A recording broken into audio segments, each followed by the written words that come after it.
Already কালকে আমরা release date update কিন্তু জেনে গেছি। খাঁকি দ্য বেঙ্গল চ্যাপ্টার অফিসিয়ালি জানিয়ে দিয়েছে সুমিত গাঙ্গুলি আমাদেরকে যে খাঁকি দ্য বেঙ্গল চ্যাপ্টার কবে আসছে। জিদ্দাকে নিয়ে আমরা সেলিব্রেট করতে শুরু করে দেবো, কারণ জিদ্দার জন্মদিন আর মাত্র 3 days to go. In advance happy birthday Jeddah. খুব খুব খুব ভালো থেকো এবং খুব বড় বড় সব কাজ আমাদেরকে উপহার দাও। জিদ্দার প্রথম উপহারটা আমাদের কাছে, বার্থডে উপহারটা আমার মনে হয় খাঁকি দ্য বেঙ্গল চ্যাপ্টার হতে চলেছে। তো খাঁকি দ্য বেঙ্গল চ্যাপ্টার জানুয়ারি মাসে আসতে চলেছে, এটা আমরা জেনে গিয়েছি। এবার খাঁকি দ্য বেঙ্গল চ্যাপ্টার আমার যেটা মনে হয় যে একটা ঘ্যামা ভিউজ জেনারেট করবে, মানে একটা ব্যাপক টিআরপি এনে দেবে নেটফ্লিক্সকে। কেন এই কথাটা আমার মনে হয়? একা জিদ্দা নয়, এই সিরিজের ভিতরে আছে বোম্বাদা, এই সিরিজের ভিতরে আছে বাংলা থেকে অনেক অনেক কাস্টিং। এবার আমরা এক একটা জায়গা থেকে এই সিরিজটা বেঙ্গল যে নেটফ্লিক্সের যে কী বলবো দর্শকবৃন্দ রয়েছে সেটাতে একটা হিউজ ভিউয়ারশিপ জেনারেট করে দেবে, এবং যারা নেটফ্লিক্স দেখেও না তারাও নেটফ্লিক্স দেখবে। লাইক জিদ্দার each and every fan following, তারা সবাই কিন্তু নেটফ্লিক্সে এই সিরিজটা দেখবে, এটা নিয়ে কোনো সন্দেহ নেই। আচ্ছা, তারা সাবস্ক্রিপশান নিয়ে দেখবে, তাই একটা huge huge huge numbers of subscription নেটফ্লিক্সকে এনে দেবে এই সিরিজটা, এটা বোঝা যাচ্ছে। প্রথম। সেকেন্ড হচ্ছে, যেটা সব থেকে বড় কথা, হচ্ছে নীরাজ পাণ্ডে। বন্ধুরা, নীরাজ পাণ্ডে গোটা প্যান ইন্ডিয়া জুড়েই একটা বিরাট বড় নাম। নীরাজ পাণ্ডে মানে বেবির মতন ছবি করেছে, তুমি বলো না। নীরাজ পাণ্ডে চেঙ্গিজও যখন করেছে সেটা নিয়ে প্রচণ্ড আলোচনা হয়েছে, বিকজ নীরাজ পাণ্ডের রাইটিং জাস্ট আনবিলিভেবল। খুব সুন্দর রাইটিং হয়, খুব ভালো লাগে। নীরাজ পাণ্ডে একটা বড় নাম, বড় ফেস, খারাপ কাজের সাথে যুক্ত হয় না নীরাজ পাণ্ডে খুব একটা। তো নীরাজ পাণ্ডে কিন্তু বলিউডের নাম, যে কারণে নীরাজ পাণ্ডের জন্য গোটা যে প্যান ইন্ডিয়ার যে অডিয়েন্স আছে তারা কিন্তু চলে আসবে, এবং যারা নীরাজ পাণ্ডেকে বিশ্বাস করে, জিদ্দাকে বিশ্বাস করে, এই কম্বিনেশনটাকে বিশ্বাস করে চেঙ্গিজ দেখতে গেছে, তাদের কিন্তু রিভিউজ খুব পজিটিভ ছিল। ইয়েস, চেঙ্গিজের রিভিউজ খুব পজিটিভ ছিল থ্রু আউট প্যান ইন্ডিয়া। তো সেই প্যান ইন্ডিয়াতে রিভিউ যদি এত পজিটিভ থাকে, তার মানে তারাও কিন্তু আবার এই কম্বিনেশনটা দেখতে চাইবে, জিদ্দা এবং নীরাজ পাণ্ডে।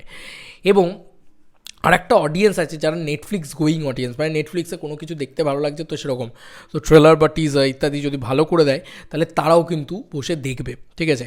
এবং জিদ্দার এটা প্রথম বলিউডে পদার্পণ, ভাবা যাচ্ছে না, মানে জিদ্দার লিড হিরো দিয়ে বলিউড স্টার্ট করছে জিদ্দা।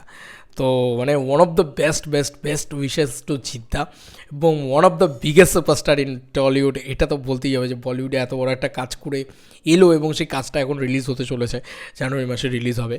এই মানে নীরাজ পাণ্ডে হয়ে গেল, জিদ্দা হয়ে গেল, সব কিছু হয়ে গেল, মানে বাংলার যে ফ্যান ফলোয়িং সেটা হয়ে গেল।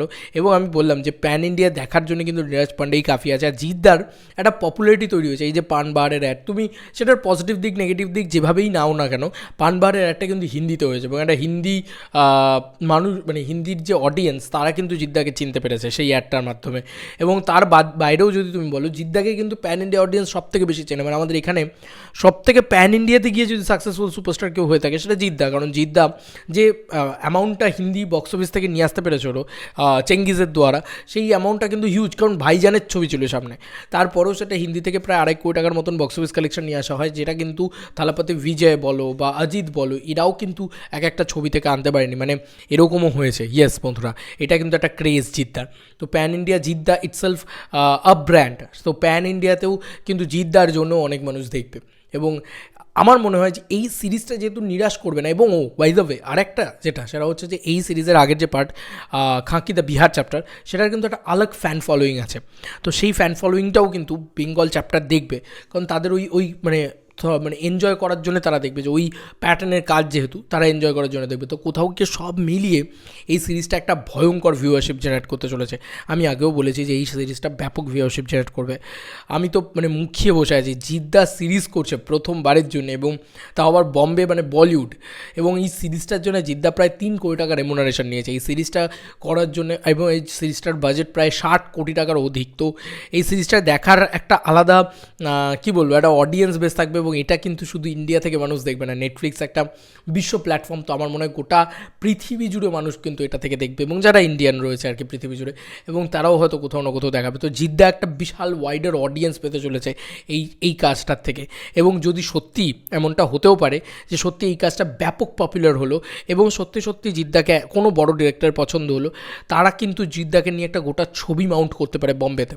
এটা আমার কোথাও গিয়ে মনে হয় হতেই পারে, নাথিং ইম্পসিবল, ঠিক আছে, এটা আমার মনে হয়। তো সেই কারণেই এটাকে নিয়ে আলোচনা করলাম। বললাম না, জিদ্দাকে নিয়ে কিছু অ্যানাউন্সমেন্ট চলে এলে আলোচনার পর আলোচনা হবে ভাই, ওই মানুষটাকে নিয়ে কথা বলতেও ভালো লাগে। তোমাদের আর কি মতামত ভিডিওটাকে নিয়ে জানিও কমেন্ট সেকশনে। চলো বন্ধুরা, নতুন কোনো ভিডিওতে দেখা হবে, বাই।